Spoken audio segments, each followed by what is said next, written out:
What's up? This is Maria Marino from Action Network. I'm here with college football expert and video game guru Mike Calabrese. We're going to talk about EA Sports' beloved NCAA football game because there's been a lot of talk about a comeback. So, Breeze, can you fill us in on when or if that's actually happening? Going to go old school Aaron Rodgers for everybody who is panicking. Relax. The game is coming back. It'll be back next summer. The release date hasn't been dropped yet, but just for a frame of reference, EA Sports usually dropped it between July 9th and July 16th.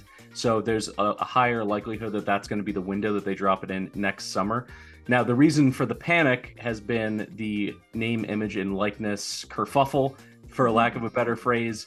EA Sports is fully intending on paying the players, but because there's not a collective bargaining agreement, a players association on the other side of the table, it's a little bit more of EA Sports throwing out some numbers and then hoping that these players opt in. The initial number that got thrown around was $500 per player. There's been some pushback to that. So industry experts, including Matt Brown from Extra Points, believes that that number may increase, but at the end of the day, we're going to have upwards of 95% of these players opt in, and then they'll be in the game. There may be a few, player X's, or for those EA Sports baseball fans from yesteryear, some John Dowds, as in lieu of some real players, but we'll all know who they're really supposed to be. Well, correct me if I'm wrong.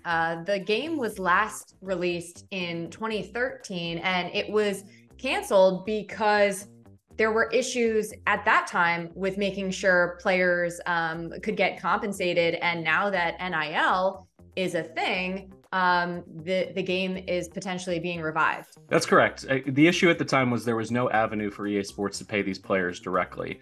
And a handful of lawsuits, really two, came to the forefront. It was Ed O'Bannon's as well as Sam Keller. Now, Sam Keller's was settled and money was dispersed to players who had previously been in the game who had since graduated and become professionals, so they were able to get a small check. But the Ed O'Bannon lawsuit really opened up EA Sports liability in terms of continuing the game. So they wanted to make sure that they didn't have to hand back hundreds of millions of dollars in revenue. So instead of doing that, they mothballed the game. But what's interesting is they kept the servers on. So whether you were on Xbox or PlayStation, you were still allowed to play online. Online Dynasty is one of the beloved features of the video game. And also you're able to share rosters. So I can speak from personal experience. Every single summer, I get the updated rosters. It's like a brand new game. So in that way, the game's been able to, live on through this 10-year hiatus. Additionally, a group called College Football Revamped went ahead, cracked the game. You can play on a jailbroken PS3. They went ahead and updated every single jersey, as many stadiums as they could. They added functionality for the College Football Playoff, which in 2013 did not exist in the video game. So there's a lot of hobbyists who are incredibly passionate about this game that kept it alive, and that's why there's so much buzz about the game being released next summer. And you're one of them, right? I mean, this is amazing. You've still managed to play this game, even though it hasn't been released, or a new edition technically hasn't been released in a decade. I have been in the trenches in terms of roster editing. I go all the way back to the PS1 days when you could only edit 15 rosters at a time out of the 100 plus in the game. But I've gone through, it's a labor of love, but it really makes the game so much more dynamic. You're able to update the equipment, really make everything look as real life as possible, as opposed to Madden, which they have their own entire roster editing team and attribute specialists. You'll see them at NFL games with the Madden rating shirts on. They go ahead and update the rosters every single week. So really, it's just this, band of brothers that have come together to keep the game alive. So I can't wait to see what the new version looks like. They've already leaked out some features, including Dynasty mode, which I mentioned before. Between that and recruiting and the addition of the transfer portal, there's a lot of really cool off the field elements of the game that bring people back year after year. Well, of course, the technology has advanced so much in the last several years. So definitely will be interesting to see. But just hearing you talk about it, it's clear that you love this game. I mean, why do you think the game has resonated with so many people? I think what's interesting right from the get-go, when you were up against John Madden Football, for many years it was viewed kind of as the little brother to the Madden franchise. In those games before expansion, there's 30 teams, 32 teams, compared to college football when there's so much variety of schools, varieties of offense. You're not running the triple option or, the pistol offense in these Madden games until recent years. So you had an opportunity to play a different way every time you pop the game on. You have an opportunity to build programs up in ways that you just don't in professional sports franchises. Yes, it would be cool if the Sacramento Kings won the NBA Finals if you were a fan of the Kings, but it's a lot more enjoyable to take New Mexico from a Mountain West team to be a national power right next to Alabama. There's a lot of fun myth building that you can do and kind of putting together the way that the game builds on itself. You can have these dynasties run 20, 25 years. And when you talk to any real fans of the game, that's what brings them back time after time. Playing against your buddies, the online dynasty element, recruiting against other people, it's something that makes the game so much more fun and has that replay value. And EA Sports, I think, has done a good job at least making these servers for the game available so that you could still find a way to play it and keep up with it. How do you think the game would change on its release next year? So there's some elements of the game that just didn't exist in 2013 beyond the college football playoff. RPOs were not a part of the game, although the college football revamped editing team has kind of found a way to integrate it into the game. But that'll be a big element of it. You're going to have, different coaching styles, different defenses, as well as I mentioned, the transfer portal is going to be such a huge difference because essentially you're recruiting your own team as well as other teams, players every single year.